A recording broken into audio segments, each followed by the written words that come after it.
Alright, so everybody, we're back with another edition of Everyday Hoops.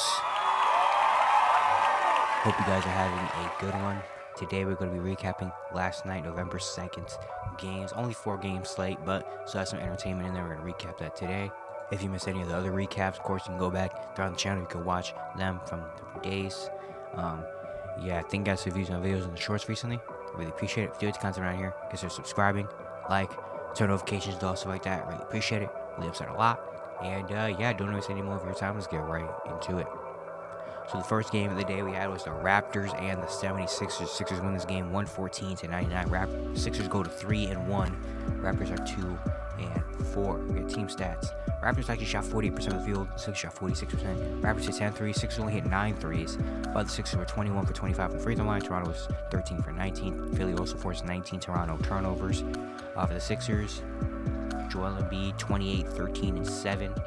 Shot 8 for 22, 12 for 13 from the free throw line against the free throw line. Had some good moments. The Raptors tried to do the same thing they did against the Bucks the other day, where they packed the paint against Joel. Didn't work this time though, because Joel was passing the ball very well. He's been averaging a lot more assists this season so far. And yeah, Joel. Tobias at 23 and 7. Shot 10 for 17. I tweet this out too, by the way. All my other links out other platforms, TikTok, Twitter, in the description below. But Tobias here, I love what Tobias here has been for the Sixers the last 2 years.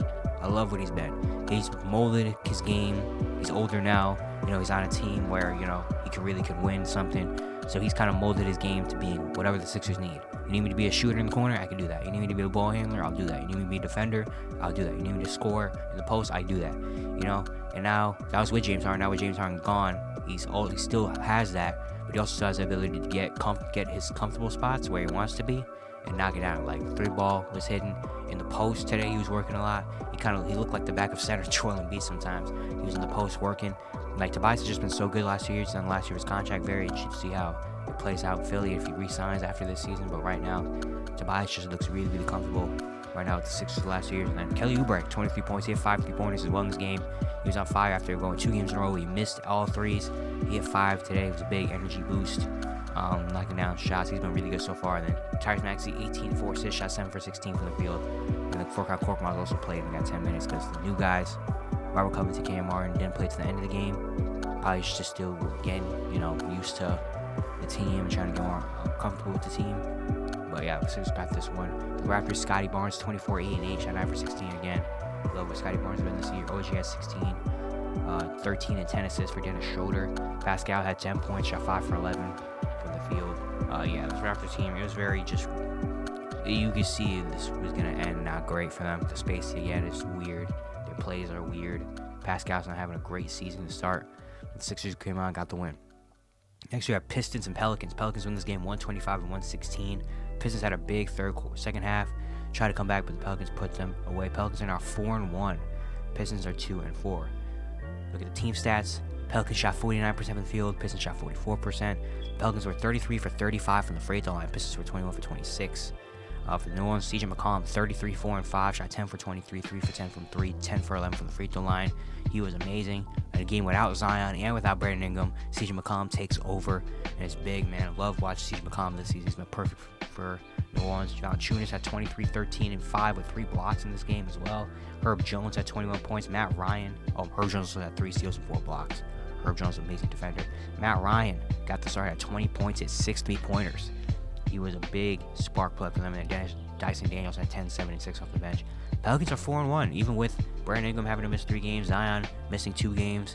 They are still winning games, with CJ. Again, it was against the Pistons, but still, being able to win these games like these are big. And now they're 4-1, man. 4-1. For Detroit, Cade, 22 at 11, shot 8 for 22. He had 6 turnovers.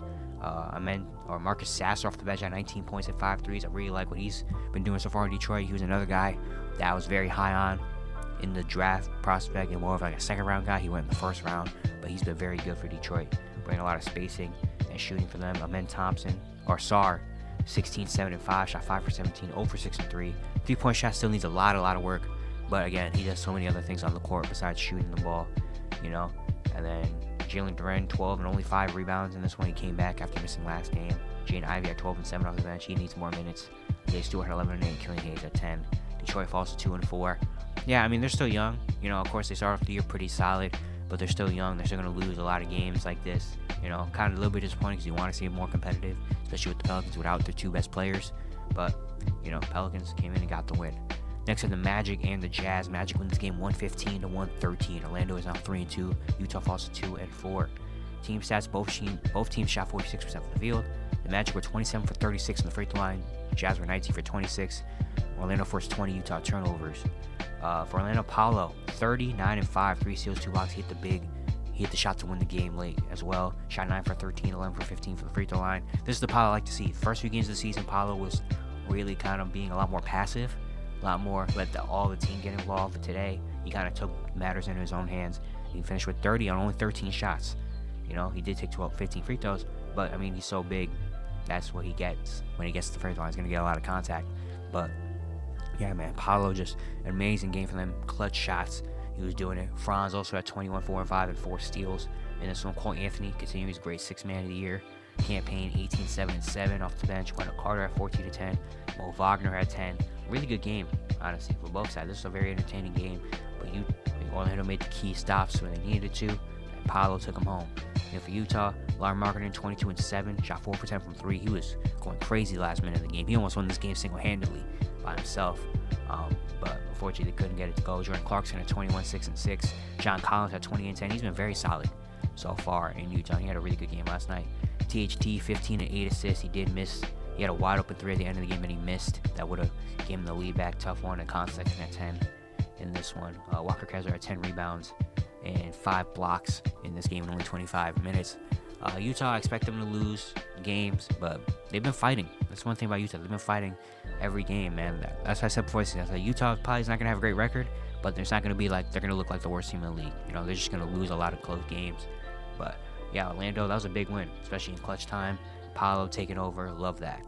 And the final game we had, Spurs and Suns. Spurs win this one 132-121. They jump on the Suns' neck early. Suns do make it a comeback, but Wemby and the Spurs close it out. Spurs are now 3-2. Suns are 2-3. Team stats: Phoenix actually shot 54% from the field. Spurs shot 52%. The Spurs forced 14 Phoenix turnovers. They had 37 assists to Phoenix's 26, and they rebounded on 41-34. Victor Wembanyama is here. 38 and 10 with 2 blocks, shot 15 for 26, hit 3 3-pointers. He was doing everything. Early in the game, he had like 24 in the first half.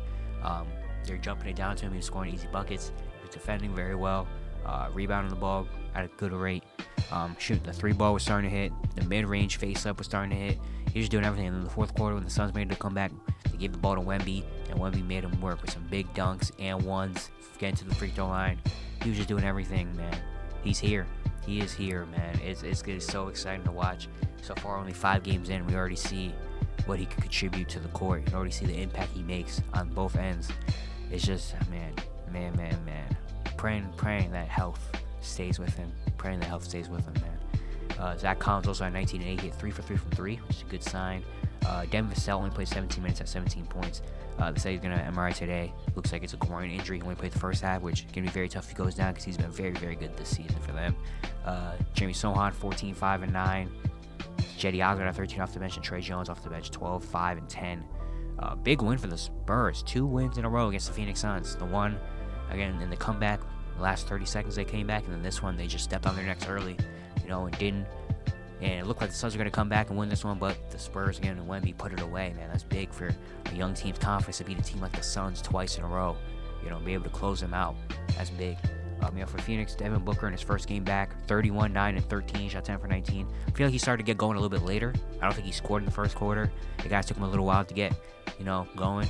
But once he did, he was good. KD had 28 points, 16 for Grayson Allen. He shot 4 for 5 from 3. Drew Eubanks at 13. And KD Bates-Diop finally got some run. He had 13 points. But very surprised KD Bates-Diop wasn't in the regular rotation. But I feel like he should be in the regular rotation. But yeah, the Suns it took a while for them to get into the game. I feel like the first half they kind of were just walking through it. They're like, they're young. We're going to beat them. Devin Booker's back. And the Spurs just stepped on them early. They did make it a comeback, but they got closed out as well. Suns are now 2-3. This is only their second game where they had 2 of their 3 stars. They haven't had all 3 of their stars yet. Still don't know when Bradley Beal's going to come back. Hopefully it's soon. But yeah, I definitely need to see this big 3. And it looks like, from the looks of it right now, they need their big 3. They need them to win games, obviously. But yeah, it's a huge win for the San Antonio Spurs. That's going to be it for today. Hope you guys enjoyed. Once again, if you enjoyed the content, consider subscribing, like, turn notifications, all stuff like that. Really appreciate it. Really upset a lot.